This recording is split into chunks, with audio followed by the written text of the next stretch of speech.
cat shit. This is a real poignant moment. I've got my dog eating cat shit next to me. People's expectations of dogs are so wrong. It's simply because I'm consistent and I speak to a dog in a language it understands. Working with animals isn't always cute. The hardest hurdle in training? It's not the dog. It's expectations, communication, the gaps between what professionals see and what owners experience. This podcast is for the people who work with pets and the people who love them. Mastering with Pets, real talk from inside the pet world. Let's get into it. Okay, so we're on to episode 2, and this one might ruffle a few feathers, but it does need saying. The hardest hurdle in training isn't the dog, it's the human. The expectations, the inconsistency, the mixed messages, and sometimes the emotions that get in the way. So today we're breaking that down honestly.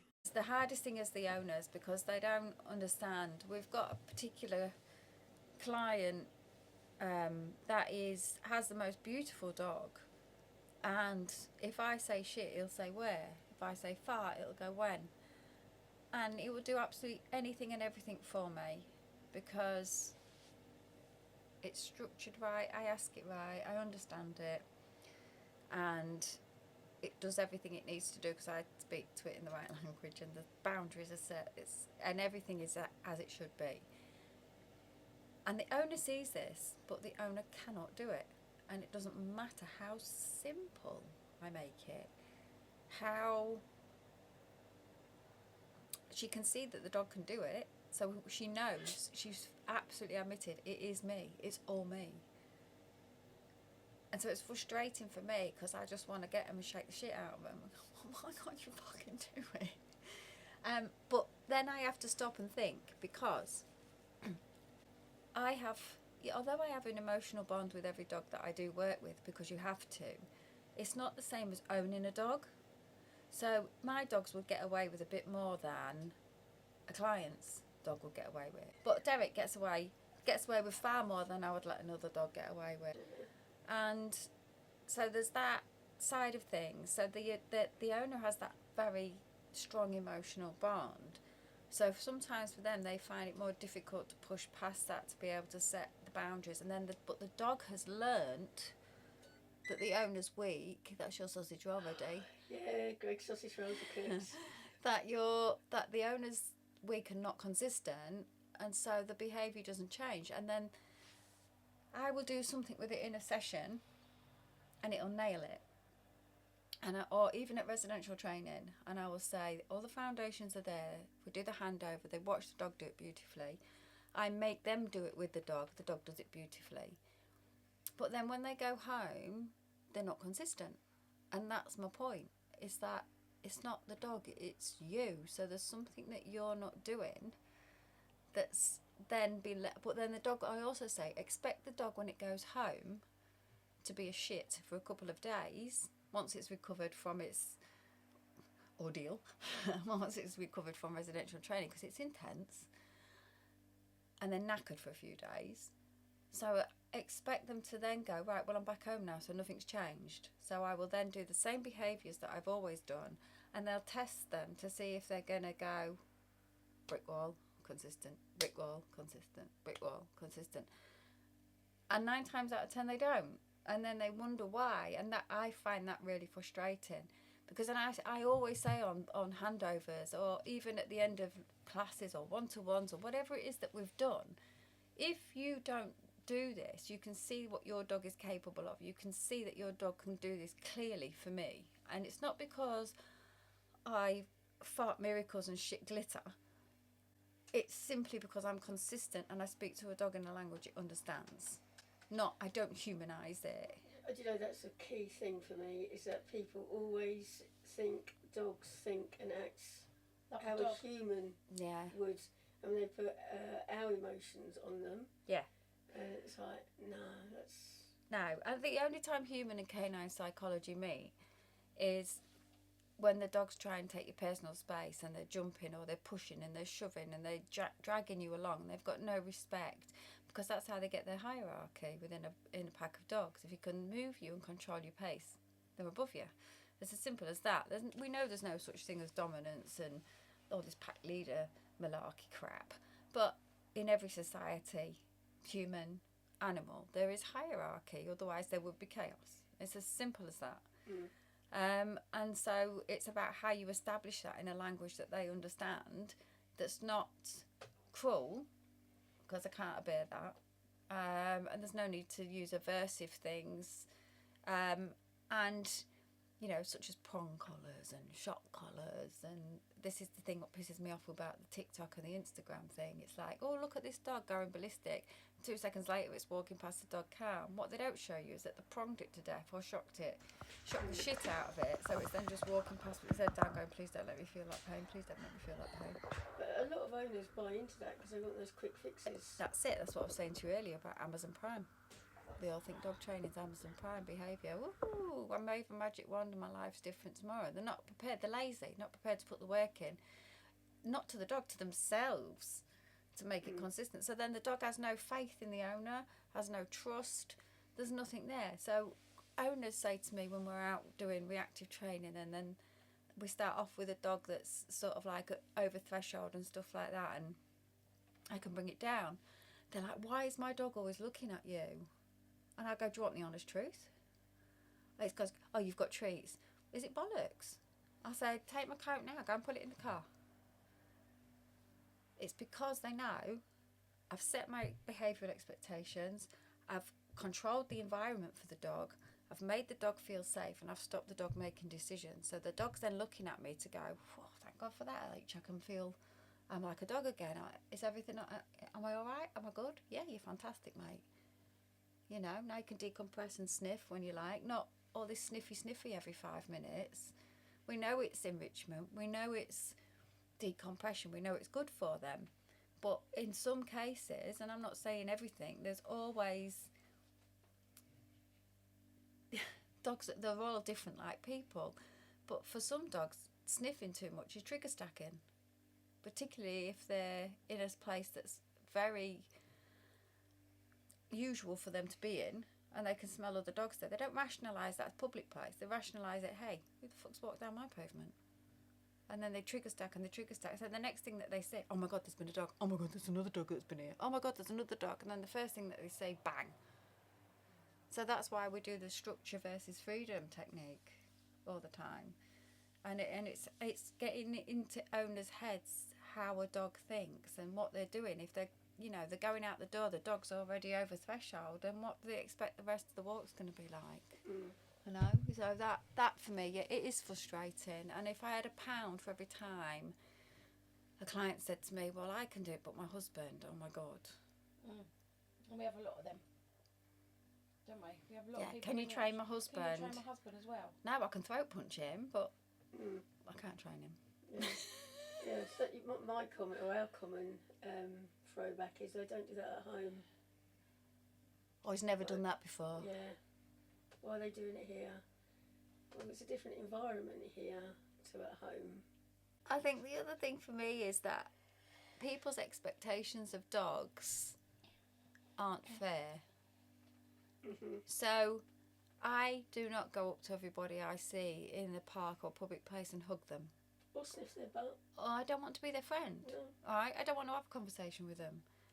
But yeah, and also likewise, I don't want people to come up to me and start stroking my head. So, but we expect our dogs to put up with it, and then we're all offended as to why is it backing away? Why is it not happy about it? What's wrong with my dog? It's nothing wrong with your dog. It's selectively social, or it's got its own personality. It's a living, thinking, breathing thing, and you think everything should be like a fucking Disney film, and it's not. So that I find that quite frustrating as well, is that people's expectations on dogs to be perfect and not have an emotion or not have a reaction and just be completely neutral. I say, if you want a dog like that, go and fucking Pets@Home, buy a remote control one. Or so yeah, they're all different. Think a dog's a dog and it's going to sit down and stay because that's part of being a dog. Yeah. Not react, not bark, play with every single dog it meets, be friends with every dog it meets, go everywhere and not bat an eyelid at anything. And it's so wrong. People's expectations of dogs are so wrong. And that's why a lot of them get given up, because they're all living in a fucking Disney film. Mm-hmm. What's the most common mistake people make? They buy the wrong breed for their life because they've seen it on some stupid film. And it looks cute when it's a puppy. Yeah. And then they buy into all this old hypoallergenic designer doesn't shed bollocks. Or dogs shed. And then it's like the designer breeds and the fads. I think that annoys me. They're the biggest mistake people make, and they don't know what they're taking on. And then you get people, you'll know it yourself. Oh, I've got a Malinois. Great. Oh yeah, I live in a flat, got no garden, and I'm at work all day. And then you wonder why you come home and your flat's been eaten. One of the ones we have in the grooming salon is doodles. I brought a doodle of, whatever size they've gone for. I didn't realise I'd need to groom it every 6 to 8 weeks. Well, you need to groom them every day. No, Yeah, they but go what to I the mean, groomers, yes, for but a you've got to head brush them and every brush them, day. Yeah. But I can't afford to come and spend that amount of money with you. People say to me, what are the dogs that you see the most of with the most common issues? Cockapoos, Cavapoos, Labradoodles, all these stupid Mixtures. shithouse design of so-called breeds. They're not. They're crosses mongrels. and making up dogs that shouldn't be crossed together. I mean, Cockapoo, Cocker Spaniel and a Poodle, both are neurotic, both resource guard. So I see those loads for biting issues. And if you're going to talk about a dangerous dog, everyone immediately goes, oh, XL bullies, or the Japanese Tozer, or, the Doggo Argentino are all banned breeds. And actually, you're more at risk, as you've seen my legs, from a Cavapoo or a Cockapoo. Or a Labrador. Or a Labrador and Retriever, because they're so badly bred and inbred. Same with German Shepherds. Fizzlers. Ugh, don't start me on Fizzlers. There's no point in doing residential if you're not going to continue at home, because it is like wiping your ass on pound notes. For me, that frustrates me. It's not about the money. It's about the time and effort I've put in, busting my bollocks, to put in new foundations, give your dog a whole new lease of life, a new happier life, a way of life, a content life, taking away the worry, or putting in boundaries so it recalls. And like I say to you, structure equals freedom. The more structure there is, the more freedom a dog gets. And obviously rewarding that, that's the other thing they say about, oh, are you a positive reward? Yes, everybody's a positive reward because they always use treats, but you don't pay them until you've got the behaviour that you want. So yeah, training you've got to continue, and you've got to be consistent with everything that's done. Yes, we can help you. Yes, we can change behaviour. Yes, we can sort things out with residential training, put in the whole new foundations. But if you are not going to continue that to the level that I've continued that, or to the best of your ability, then yeah, you've wiped your ass on pound notes. I always find that people, because they see the results, they think, oh, it's fixed. Yeah. I don't need to continue doing this. I can just go back. The dog's fixed. Yeah. And they do ask that when they ring up. Yeah. Yeah, but if it goes there for 2 weeks, is it going to be fixed when it comes back? Predominantly, yes, but you have to continue it. Yeah, but they have to continue it. You must continue it. This lifestyle change. Yeah, comes because they're not into it. robots. Anybody, you see all these things with the Mallies, and the Mallies are incredible. And you get these trainers, they're walking to the legs, they're doing this, but these are all normal. These aren't behavioural issues. These are jump up, bite me, run up a wall, catch that. Yeah. When I do residential training, the dogs that come to me live like my dogs. They're looked after like my dogs. They behave. They're in my environment, because that's what's normal for them, is to live in a home environment, is to be, unless obviously they're outrageously reactive or aggressive. But then that's why we built the mini log cabin, which is a replica of my house with heating, sofas, everything that's the same. So you can't just put a dog into residential training where it gets taken out to do 3 training exercises a day and then put away again, because that's not real life. That's not how that dog's going to live at home. So they have to be able to run around like I do, get up when I do the horses, be free, which is why they all wear bloody trackers, so I know, so I don't have a nervous breakdown. That they're all running around and they're living like my dogs. People coming in and out, so they're told how to behave. When I ask them, stop barking, shut up, you've done your job, thank you. not badging, not jumping up at people or not reacting to people, or if they're going to be reactive to people, putting them in a place where they're safe and structured, and so they learn that I will control that, so they don't have to panic, nip, worry, all those sorts of things. And that, for me, I feel that's the only way that residential training works, because they have to live like they would at home, you know, taking them out into places, stopping them being reactive and all that sort of stuff. So yeah, it is, and it is a lifestyle change for the owners. Not a dramatic one, but one that they get them home and they'll do it for a month and they think we've cracked this, and then they just let the foot off the loud pedal, and then the behaviour sneaks back in. Some behaviours talk out their arse. Sorry, controversial, I know, but they do, and that's why I've been to 5 trainers and nobody's been able to do anything, because they're not addressing the problem. What they're doing is they're using avoidance to hide behind the car if you see another dog. Just throw food on the floor if you see another dog. Quick fixes. Do you know, and then they wonder. So there is that side of things where it's not necessarily them. It's just the fact that it's not the right training for their dog. It's not the right behaviourist for their dog or their problem, should I say. So, you know, you have to take that into consideration as well. We can't just keep slagging the owners all the time, because there are some dogs that even I find tough. Is it true a dog can only be as consistent as the lead that's holding it? Yeah, because if you say nothing and you do nothing, then the dog will make the dog decision, and therefore you just become a passenger. So, yes, you've got to take into account what's happened to the dog.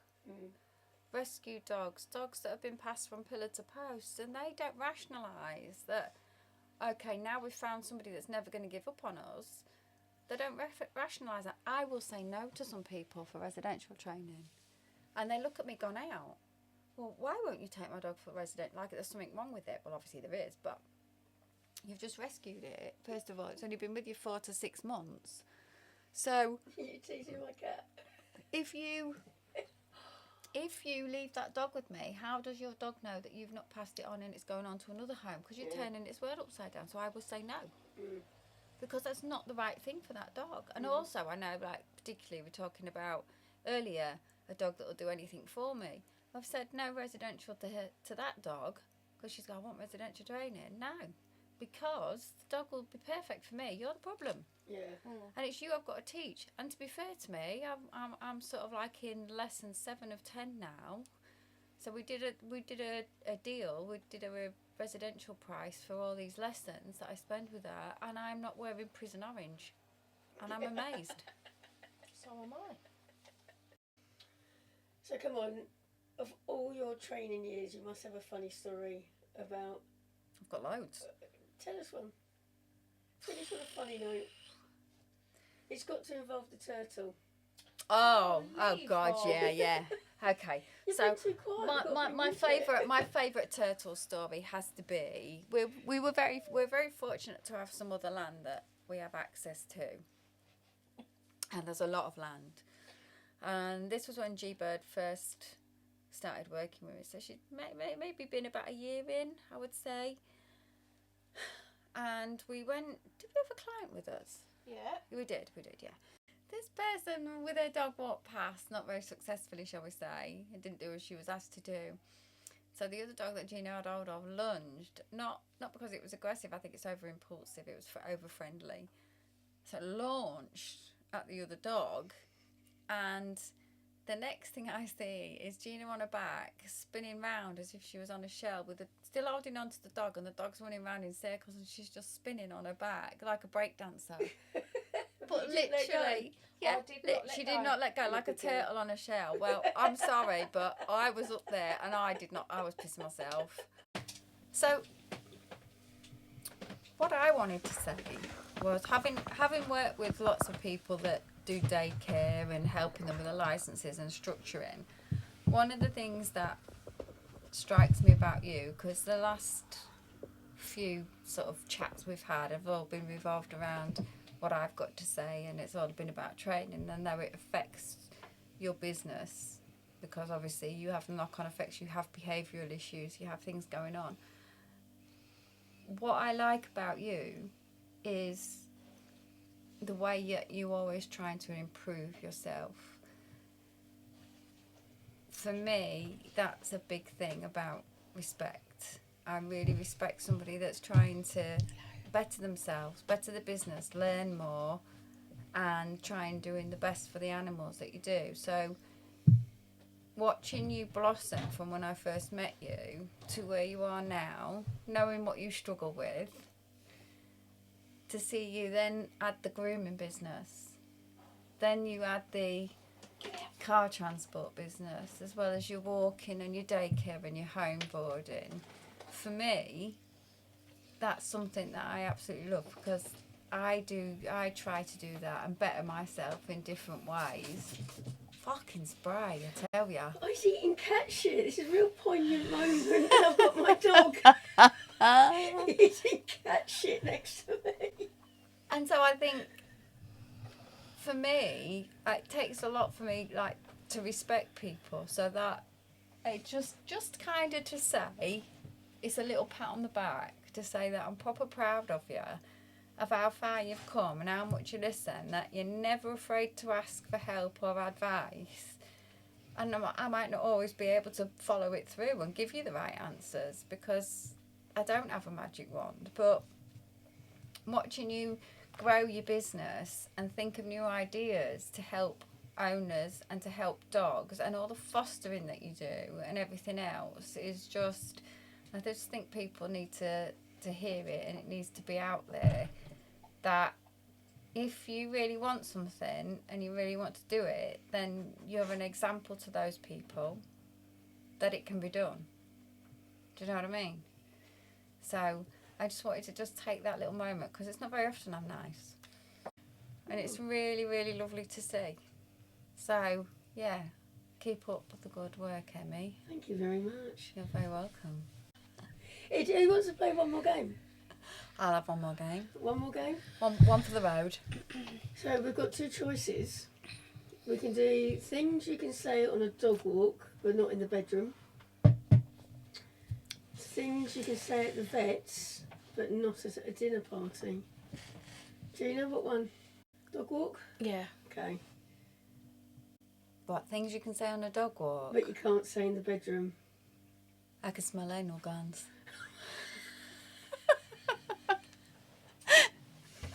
Can you clear up after yourself? Are you going to use a bag for that?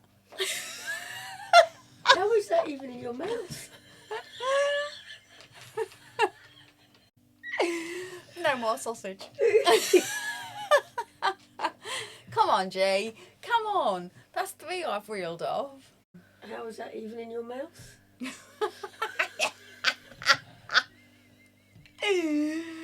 That's the wrong hole.